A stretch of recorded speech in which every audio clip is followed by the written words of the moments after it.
BL Short Story Collection. A secret hot spring in the city. The way the languid spirit repays his favor only to me. It was a rain-drenched night. I leaned my head against the steering wheel, pulling down my tie with an irritated sigh. My position as the head of the architectural firm felt like walking on thin ice every single day. In particular, this redevelopment project on the outskirts of the city was the primary culprit gnawing away at my nerves. For the sake of efficiency, it would have been logical to flatten everything and pour concrete.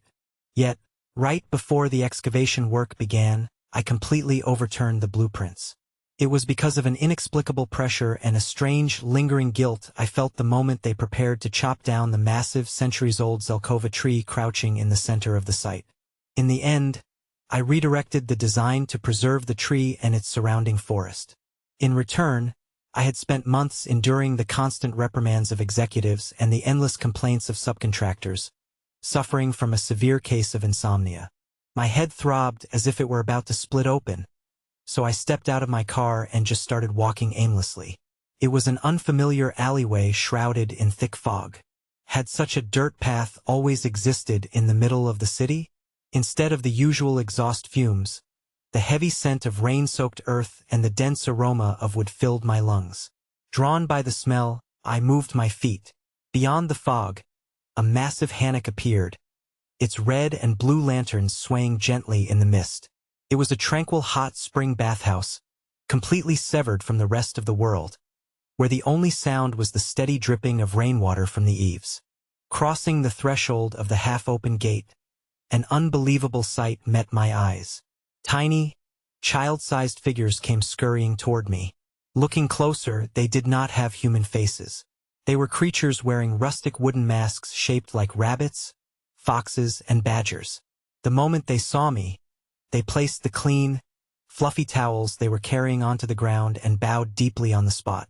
It should have been a bizarre, unsettling situation, but the warmth emanating from them felt so completely harmless that I could only stand there in a daze. Right then, the heavy wooden sliding door of the main house opened smoothly.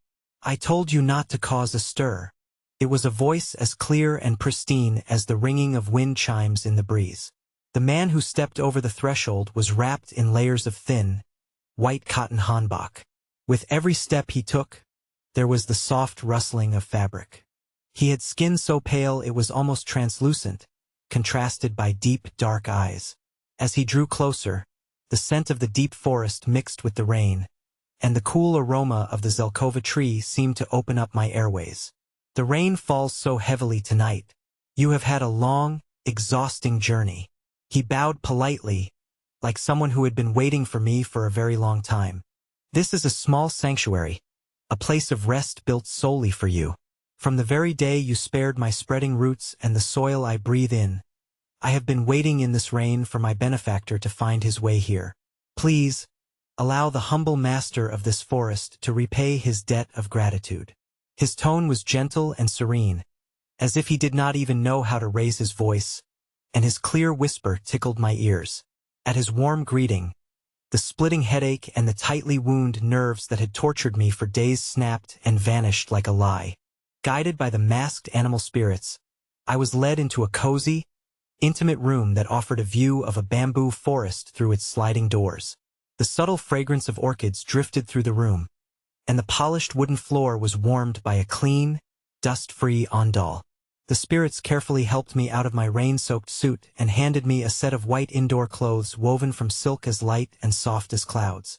The touch of the fabric against my skin was so incredibly soft that the tension in my body melted away. These silk garments were woven from moonlight to soothe your weary skin. I hope you will cast aside the burdens and exhaustion of the outside world, if only for a moment, and find peace. He personally led me to the open-air bath in the backyard, where a light mist of steam hovered over the water.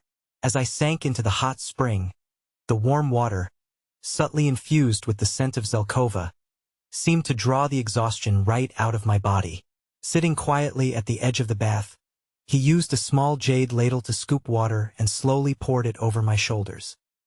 His quiet touch as he brushed back my hair to apply fragrant oils, the steady rhythm of the dripping water, and the clear, pristine whispers he offered alongside cups of tea, For the first time in my life, I fell into a deep, perfect sleep, collapsing as if I had fainted. After that day, whenever I felt suffocated, I sought out the hidden hammock bathhouse. The animal spirits would scurry around to bring me neat refreshments every time I arrived, and after bathing, I would lay down with my head resting on his lap, just as I always did. It seems the wind of the outside world was quite harsh today. As the spirit of a centuries-old Zelkova tree, everything about him was slow and leisurely.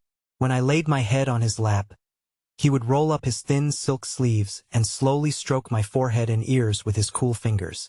If only I could take away all the heavy burdens of the outside world resting on your shoulders. I am truly glad that I can comfort you and keep you close, even under the pretext of repaying such a small favor. As he whispered, the end of his clear voice trembled ever so slightly. Even with my eyes closed, I could feel the cautious tenderness of his fingertips brushing my cheek, and the faint, undeniable affection leaking through. The rustling of the silk, the steady, soothing beat of his heart, and the deep scent of wood breathing into my chest. In that perfect sanctuary, I became fiercely addicted to him.